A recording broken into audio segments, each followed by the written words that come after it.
संपूर्ण रामायण की कहानी। रामायण महाकाव्य जिसकी रचना महर्षि वाल्मीकि ने की थी।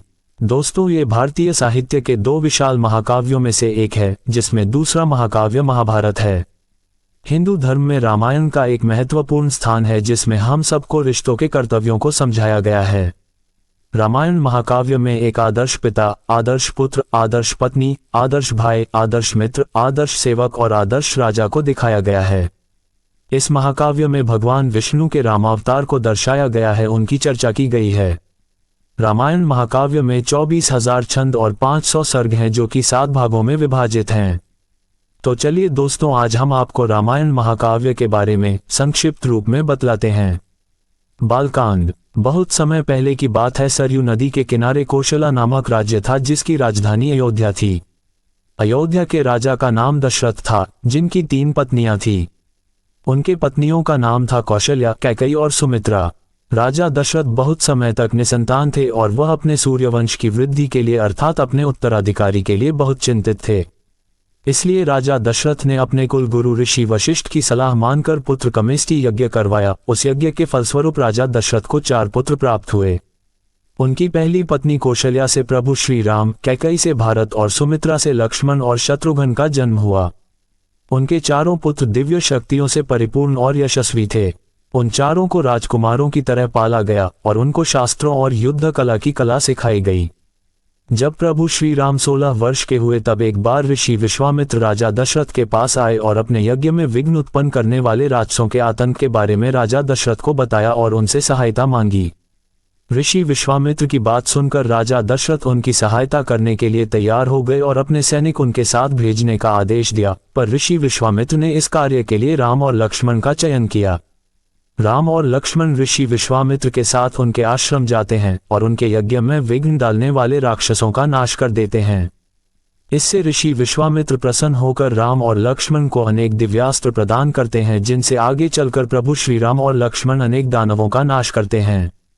दूसरी ओर जनक मिथिला प्रदेश के राजा थे और वह भी निसंतान थे और संतान प्राप्ति के लिए वह भी बहुत चिंतित थे। तब एक दिन उनको गहरे कुंड में एक बच्ची मिली। तब राजा जनक का खुशी का ठिकाना ना रहा और राजा जनक उस बच्ची को भगवान का वरदान मानकर उसे अपने महल ले आए।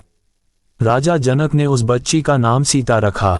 राजा जनक अपनी पुत्री सीता को बहुत ही अधिक स्नेह करते थे। सीता धीरे धीरे बड़ी हुई। सीता गुण और अद्वितीय सुंदरता से परिपूर्ण थी। जब सीता विवाह योग्य हुई, तब राजा जनक अपने प्रिय पुत्री सीता के लिए उनका स्वयंवर रखने का निश्चय किया। राजा जनक ने सीता के स्वयंवर में शिव धनुष को उठाने वाले और उस पर प्रत्यंचा चाहने वाले से अपनी प्रिय पुत्री सीता से विवाह करने की शर्त रखी। सीता के गुण और सुंदरता की चर्चा पहले से ही चारों तरफ फैल चुकी थी, तो सीता के स्वयंवर की खबर सुनकर बड़े बड़े राजा सीता स्वयंवर में भाग लेने के लिए आने लगे। ऋषि विश्वामित्र भी राम और लक्ष्मण के साथ सीता स्वयंवर को देखने के लिए राजा जनक के नगर मिथिला पहुंचे। संपूर्ण रामायण। जब सीता से शादी करने की इच्छा लिए दूर दूर से राजा और महाराजा स्वयंवर में एकत्रित हुए, तो स्वयंवर आरंभ हुआ। बहुत सारे राजाओं ने शिव धनुष को उठाने की कोशिश की, लेकिन कोई भी धनुष को हिला भी नहीं पा रहा था। उठाना तो बहुत दूर की बात है। ये सब देखकर राजा जनक चिंतित हो गए। तब ऋषि विश्वामित्र ने राजा जनक की चिंता दूर करते हुए अपने शिष्य राम को उठने का अनुमति दिया। प्रभु राम अपने गुरु को प्रणाम कर उठे और उन्होंने उस धनुष को बड़ी सरलता से उठाकर जब उस पर प्रत्यंचा चलाने लगे, तो धनुष टूट गया। राजा दशरथ ने शर्त के अनुसार प्रभु श्री राम से सीता का विवाह करने का निश्चय किया और साथ ही अपनी अन्य पुत्रियों का विवाह भी राजा दशरथ के पुत्रों से करवाने का उन्होंने विचार किया। इस प्रकार एक साथ ही राम का विवाह सीता से, लक्ष्मण का विवाह उर्मिला से, भरत का विवाह मांडवी से और शत्रुघ्न का विवाह श्रुतकीर्ति से हो गया। मिथिला में विवाह का एक बहुत बड़ा आयोजन हुआ और उनमें प्रभु राम और उनके भाइयों की विवाह संपन्न हुआ। विवाह के बाद बारात अयोध्या लौट आए। अयोध्या कांड। राम और सीता के विवाह को 12 वर्ष बीत गए थे और अब राजा दशरथ वृद्ध हो गए थे। वह अपने बड़े बेटे राम को अयोध्या के सिंहासन पर बिठाना चाहते थे। तब एक शाम राजा दशरथ की दूसरी पत्नी का कैकेयी अपनी एक चतुर दासी मंथरा के बहकावे में आकर राजा दशरथ से 2 वचन मांगे, जो राजा दशरथ ने कई वर्ष पहले कैकेयी द्वारा जान बचाने के लिए कैकेयी को 2 वचन देने का वादा किया था। कैकेयी ने राजा दशरथ से अपने पहले वचन के रूप में राम को 14 वर्ष का वनवास और दूसरे वचन के रूप में अपने पुत्र भरत को अयोध्या के राज सिंहासन पर बैठाने की बात कही। कैकई की इन दोनों वचनों को सुनते ही राजा दशरथ का दिल टूट गया और वह कैकई को अपने इन वचनों पर दोबारा विचार करने के लिए बोले कि हो सके तो अपने यह वचन वापस ले ले। पर कैकई अपनी बात पर अटल रही। तब ना चाहते हुए भी राजा दशरथ ने अपने प्रिय पुत्र राम को बुलाकर उन्हें 14 वर्ष के लिए वनवास जाने को कहा। राम ने अपने पिता राजा दशरथ का बिना कोई विरोध किए उनकी आदेश स्वीकार कर लिया। जब सीता और लक्ष्मण को प्रभु राम के वनवास जाने के बारे में पता चला तो उन्होंने भी राम के साथ वनवास जाने की आग्रह किया। जब राम ने अपनी पत्नी सीता को अपने साथ वन ले जाने से मना किया तब सीता ने प्रभु राम से कहा कि जिस वन में आप जाएंगे वही मेरा अयोध्या है और आपके बिना अयोध्या मेरे लिए नरक समान है। लक्ष्मण के भी बहुत आग्रह करने पर भगवान राम ने उन्हें भी अपने साथ वन चलने की अनुमति दे दी। इस प्रकार राम, सीता और लक्ष्मण अयोध्या से वन जाने के लिए निकल गए। अपने प्रिय पुत्र राम के वन जाने से दुखी होकर राजा दशरथ ने अपने प्राण त्याग दिए। इस दौरान भरत, जो अपने मामा के यहाँ ननिहाल गए हुए थे, वह अयोध्या की घटना सुनकर बहुत ही ज्यादा दुखी हुए। भारत ने अपनी माता कैकई को अयोध्या के राज सिंहासन पर बैठने से मना कर दिया और वह अपने भाई राम को ढूंढते हुए वन में चले गए। वन में जाकर भरत राम, लक्ष्मण और सीता से मिले और उनसे अयोध्या वापस लौटने का आग्रह किया। तब राम ने अपने पिता के वचन का पालन करते हुए अयोध्या वापस नहीं लौटने का प्रण किया।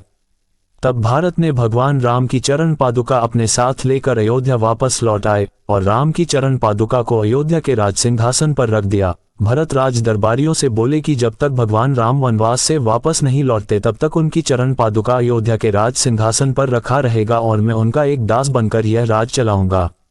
अरण्यकांड। भगवान राम के वनवास को 13 बरस बीत गए थे और वनवास का अंतिम वर्ष था। भगवान राम, सीता और लक्ष्मण गोदावरी नदी के किनारे जा रहे थे। गोदावरी के निकट एक जगह सीता जी को बहुत पसंद आई। उस जगह का नाम था पंचवटी। तब भगवान राम अपनी पत्नी की भावना को समझते हुए उन्होंने वनवास का शेष समय पंचवटी में ही बिताने का निर्णय लिया और वहीं पर वह तीनों कुटिया बनाकर रहने लगे। पंचवटी के जंगलों में ही एक दिन शूर्पणखा नाम की राक्षस औरत मिली और वह लक्ष्मण को अपने रूप रंग से लुभाना चाहती थी, जिसमें वह असफल रही तो उसने सीता को मारने का प्रयास किया। तब लक्ष्मण ने शूर्पणखा को रोकते हुए उसके नाक और कान काट दिए। जब इस बात की खबर शूर्पणखा के राक्षस भाई खर को पता चली तो वह अपने राक्षस साथियों के साथ राम, लक्ष्मण, सीता जिस पंचवटी में कुटिया बनाकर रह रहे थे वहां पर उसने हमला कर दिया। भगवान राम और लक्ष्मण ने खर और उसके सभी राक्षसों का वध कर दिया। संपूर्ण रामायण। जब इस घटना की खबर शूर्पणखा के दूसरे भाई रावण तक पहुंची तो उसने राक्षस मारीची की मदद से भगवान राम की पत्नी सीता का अपहरण करने की योजना बनाई। रावण के अवलोकन पर राक्षस मरीचि ने स्वर्ण मृग के रूप में सीता का ध्यान आकर्षित किया। गोल्डन मृग की प्राकृतिक मूर्ति पर मोहित सीता ने राम को उसके पास भेजा। भगवान राम रावण की इस योजना से अनभिज्ञ थे क्योंकि भगवान राम तो अंतर्यामी थे। फिर भी पत्नी सीता की इच्छा पूरी करने के लिए वह उस सुनहरे मृग के पीछे जंगल में चले गए और माता सीता की रक्षा के लिए अपने भाई लक्ष्मण को बोल गए, नीचे दिया गया है। कुछ समय बाद माता सीता ने भगवान राम की करुणा से भरपूर मदद की आवाज उठाई तो माता सीता ने भगवान राम की सहायता के लिए लक्ष्मण को सहारा दिया। लक्ष्मण ने माता सीता की बहुत कोशिश की कि भगवान राम अजय हो जाएं और उनका कोई भी कुछ न कर सके, इसलिए लक्ष्मण अपने भ्राता राम की आज्ञा का पालन करते हुए माता सीता की रक्षा करना चाहते थे। लक्ष्मण और माता सीता में बात इतनी बढ़ गई कि सीता जी ने भगवान राम की सहायता के लिए लक्ष्मण को वचन देने के लिए लक्ष्मण को मंगवाया। लक्ष्मण माता सीता की आज्ञा नहीं चाहते थे, लेकिन सीता को कुटिया में अकेले नहीं जाना था, इसलिए लक्ष्मण कुटिया से जाते समय कुटिया के चारों ओर एक लक्ष्मण रेखा बनाई गई ताकि उस रेखा के अंदर कोई भी प्रवेश न कर सके और माता सीता को इस रेखा से बाहर किसी भी पर्यटक का आग्रह नहीं किया गया है। और फिर लक्ष्मण भगवान राम की खोज में निकल पड़े। यहाँ रावण जो राक्षसों से टकराया था, जब वह वहां से निकला तो उसने एक साधु का वेश माता सीता की कुटिया के आगे पहुंचकर भिक्षा की शक्ति लगा ली। माता सीता रावण जो एक साधु के वेश में थी, उसकी कुटिलता को समझ में नहीं आया और उसके भ्रमजाल में लक्ष्मण रेखा के बाहरी चरण बनाए गए और रावण माता सीता को बलपूर्वक स्थापित कर दिया गया। जब रावण ने बलपूर्वक अपने पुष्पक विमान में ले जाना चाहा तो जटायु नाम का गिद्ध ने उसे रोकने की कोशिश की। जटायु ने माता सीता की रक्षा करने का बहुत प्रयास किया और जिसमें वह प्राणघातक रूप से घायल हो गया। रावण सीता को अपने पुष्पक विमान से उड़ाकर लंका ले गया और उन्हें राक्षसों की कड़ी सुरक्षा में लंका के अशोक वाटिका में डाल दिया। फिर रावण ने माता सीता के सामने विवाह करने की इच्छा प्रकट की, लेकिन माता सीता ने अपने पति भगवान राम के प्रति समर्पण होने के कारण रावण से विवाह करने की इच्छा प्रकट की। यहाँ भगवान राम और लक्ष्मण माता सीता के आश्रय के बाद उनकी खोज में जटायु मिले। तब उन्हें पता चला कि उनकी पत्नी सीता लंकापति रावण गढ़ ले गई हैं। तब वह दोनों भाई सीता को बचाने के लिए निकल पड़े। भगवान राम और लक्ष्मण जब माता सीता की खोज कर रहे थे तब उनके दर्शन राक्षस कबंध और परम तपस्वी भगवान शबरी से हुए थे। इन दोनों ने उन्हें सुग्रीव और हनुमान तक का सुझाव दिया और सुग्रीव से मित्रता करने की सलाह दी। किष्किंधा कांड। दोस्तों, रामायण में वर्णित किष्किंधा कांड वानरों के गढ़ पर आधारित है। भगवान राम वहां अपने सबसे बड़े भक्त हनुमान से मिले। महाबली हनुमान वानरों में से सबसे महान नायक और सुग्रीव की पूर्व संध्या पर उन्हें किष्किंधा के सिंहासन से भाग दिया गया था। हनुमान की मदद से भगवान राम और सुग्रीव की मित्रता हो गई और फिर सुग्रीव ने भगवान राम से अपने भाई बाली को उनकी मदद से मार डाला। तब भगवान राम ने बाली का वध किया और फिर सुग्रीव को किष्किंधा का सिंहासन मिल गया और बदले में सुग्रीव ने भगवान राम को अपनी पत्नी माता सीता को पुनर्जीवित करने में सहायता करने का वचन दिया। हालांकि कुछ समय पहले तक सुग्रीव अपने वचन को भूलकर अपनी शक्तियां और राजसुख का आनंद लेने में मगन हो गए थे।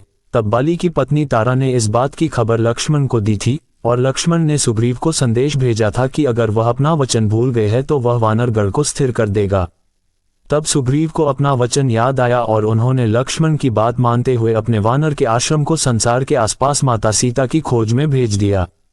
उत्तर, पश्चिम और पूर्व दल के वानर खोजकर्ता खाली हाथ वापस आ गए। दक्षिण दिशा का खोज दल अंगद और हनुमान के नेतृत्व में था और वह सभी सागर तटों पर रुक गया। तब अंगद और हनुमान को जटायु का बड़ा भाई संपत्ति से यह सूचना मिली कि माता सीता को लंकापति नरेश रावण बल लंका ले गई हैं। सुंदरकांड। जटायु के भाई संपाति से माता सीता के बारे में खबर मिली कि हनुमान जी अपना विशाल रूप धारण करके विशाल समुद्र को पार कर लंका पहुंचे थे।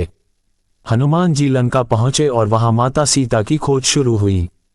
लंका में बहुत विश्राम के बाद हनुमान जी सीता अशोक वाटिका में मिले, जहां पर रावण के बहुत से राक्षसी दासियां माता सीता से रावण से विवाह करने के लिए भूमि कर रही थी। सभी राक्षसी दासियों के चाल जाने के बाद हनुमान माता सीता तक पहुंच गईं और भगवान राम की अंगूठी देकर अपने राम भक्त होने का परिचय देने लगीं। हनुमान जी ने माता सीता को भगवान राम के पास ले जाने के लिए कहा था, लेकिन माता सीता ने ये कहा था कि भगवान राम के अलावा वह किसी और नर को स्पर्श नहीं कर सकते थे। देवी माता सीता ने कहा था कि प्रभु राम उन्हें अपने पास ले जाए लेना और अपने अपमान का बदला लेना। रामायण की पूरी कहानी हिंदी में। फिर हनुमान जी माता सीता से आज्ञा लेकर अशोक वाटिका में पेड़ों को उखाड़ना और स्थिर करना शुरू कर देते हैं। इसी बीच हनुमान जी रावण के एक पुत्र अक्षय कुमार का भी विनाश कर देते हैं। तब रावण का दूसरा पुत्र नाथ मेघ हनुमान जी को बंदा रावण के दर्शन दरबार में हैरान करता है। हनुमान जी रावण के दरबार में रावण के सामने भगवान राम की पत्नी सीता को छोड़ने के लिए रावण को बहुत समझाते हैं। रावण ने क्रोधित होकर हनुमान जी की पूंछ में आग लगाने का आदेश दिया है। हनुमान जी की पूंछ में आग लगा दी गई है। वह एक महल से दूसरे महल में उछला है, एक छत से दूसरी छत पर पूरी लंका नगरी में आग लगा दी है और वापस विशाल रूप धारण कर किष्किंधा पर्वत पर जाते हैं। वहां हनुमान जी भगवान राम और लक्ष्मण को माता सीता की साड़ी की जानकारी देते हैं। लंका कांड। लंका कांड युद्ध कांड में भगवान राम की सेना और रावण की सेना के बीच युद्ध की शुरुआत हुई है। भगवान राम को जब उनकी पत्नी माता सीता की सलाह हनुमान से मिलती है तब भगवान राम और लक्ष्मण अपने साथियों और वानर दल के साथ दक्षिण समुद्र तट के किनारे पर खड़े होते हैं। वहीं भगवान राम के दर्शन रावण के भेदी भाई विभीषण से होते हैं, जो रावण और लंका की पूरी जानकारी वह भगवान राम को देते हैं। नील और नील नामक दो वानरों की सहायता से पूरा वानर दल मिलकर समुद्र पार करने के लिए राम सेतु का निर्माण करते हैं ताकि भगवान राम और उनकी वानर सेना लंका तक पहुंच सकें। लंका पहुंचने के बाद भगवान राम और लंकापति रावण का भीषण युद्ध हुआ, जिसमें भगवान राम ने रावण का वध कर दिया। इसके बाद प्रभु राम ने विभीषण को लंका का सिंहासन दिया। भगवान राम माता सीता से मिलने पर उन्हें अपनी पवित्रता सिद्ध करने के लिए अग्नि परीक्षा से आग्रह करने वालों को कहा जाता है, क्योंकि प्रभु राम माता सीता की पवित्रता के लिए फौज अफवाहों को गलत साबित करना चाहते हैं। जब माता सीता ने अग्नि में प्रवेश किया तो उन्हें कोई नुकसान नहीं हुआ, वह अग्नि परीक्षा में सफल हो गईं। अब भगवान राम माता सीता और लक्ष्मण वनवास की अवधि समाप्त होकर अयोध्या लौट रहे हैं और अयोध्या में बड़े ही हर्षोल्लास के साथ भगवान राम का राज्याभिषेक होता है। ऐसे होती है राम राज्य की शुरुआत। उत्तरकांड। दोस्तों, उत्तरकांड महर्षि वाल्मीकि की असली कहानी का अंश माना जाता है। इस कांड में भगवान राम के राजा बनने के बाद भगवान राम अपनी पत्नी माता सीता के साथ सुखद जीवन व्यतीत करते हैं। कुछ समय बाद माता सीता नाराज हो जाती हैं, लेकिन जब अयोध्या के निवासियों को माता सीता की अग्नि परीक्षा की खबर मिलती है तो आम जनता और प्रजा के दबाव में भगवान राम अपनी पत्नी सीता को अनिच्छा से बन जाते हैं। वन में महर्षि वाल्मीकि माता सीता को अपने आश्रम में आश्रय देते हैं और वहीं पर माता सीता भगवान राम के 2 जुड़वां पुत्रों को प्रेम और कुश को जन्म देती हैं। लव और कुश महर्षि वाल्मीकि के शिष्य बन जाते हैं और उनकी शिक्षा ग्रहण करते हैं। महर्षि वाल्मीकि ने यही रामायण की रचना और लव कुश को इसका ज्ञान दिया। बाद में भगवान राम अश्वमेध यज्ञ का आयोजन किया जाता है जिसमें महर्षि वाल्मीकि लव और कुश के साथ जाते हैं। राम और उनकी जनता के भगवान लव और कुश महर्षि वाल्मीकि रचित रामायण का गायन करते हैं। जब माता सीता वनवास में लव कुश गाते हुए गईं तो नीचे दी गई खबर में कहा गया है कि भगवान राम बहुत दुखी हो गए हैं। तब वहां माता सीता आती हैं। उसी समय भगवान राम को माता सीता लव कुश के बारे में बताया गया है। भगवान राम को बताया जाता है कि लव कुश उनके ही पुत्र हैं। और फिर माता सीता धरती माँ को अपने भगवान में लेने के लिए बुलाती हैं और धरती के दर्शन पर माता सीता सम्मिलित होती हैं। कुछ वर्षों के बाद देवदूत ने भगवान राम को ये सूचना दी कि उनके राम अवतार का प्रस्ताव अब पूरा हो चुका है और उनका ये जीवन काल भी समाप्त हो चुका है। तब भगवान राम अपने सभी साधु संतों और गुरुजनों का आशीर्वाद लेकर सरयू नदी में प्रवेश करते हैं और जहां से आप अपने वास्तविक विष्णु रूप को धारण कर अपने धाम चले जाते हैं। रामायण से हम क्या सीखें? इसी तरह की महाकाव्य रामायण से हमें बुराई अच्छाई की जीत की सीख मिलती है, अर्थात रावण की तरह अंत होता है। विविधता में एकता की भी सीख मिलती है, अर्थात राजा दशहरा की 3 रानियों को फिर से अलग अलग दिखाया गया है। उनके परिवार में भी एकता बनी रहती है जो कि दुख की घड़ी से बाहर हाथा में रहती है। इसके साथ ही रामायण से अच्छी संगति करने की सीख भी मिलती है। रामायण में अच्छी संगति के महत्व को भी पूरा किया गया, जिस तरह से उनके बेटे भरत से ज्यादा राम को चाहत थी। लेकिन अपनी दासी मंथरा के बहकावे में कहा गया है कि राजा के जन्मोत्सव से भरत को राजगद्दी और राम को 14 साल के लिए वनवास की शोभा बढ़ाने का मौका मिलता है, जबकि अगर मंथरा उन्हें नहीं भरती तो प्रभु राम को 14 साल के लिए वनवास नहीं मिलता। इसलिए अच्छी संगति का प्रभाव अच्छा होता है। ऐसा ही होता है। इसके अलावा रामायण में प्राण जाए लेकिन वचन न जाए का बेहद महत्व है, यानी अगर एक बार वचन दे दिया जाए तो उसे अभिनय की सीख मिलती है ही, इसके लिए प्राण क्यों न गंवाने पड़े। इसके अलावा सच्ची भक्ति और अटल विश्वास और समर्पण की भी सीख मिलती है। जैसे रामायण में हनुमान जी ने अटल विश्वास और प्रेम का परिचय दिया और खुद को प्रभु राम की भक्ति में सच्ची भावना से समर्पित कर दिया।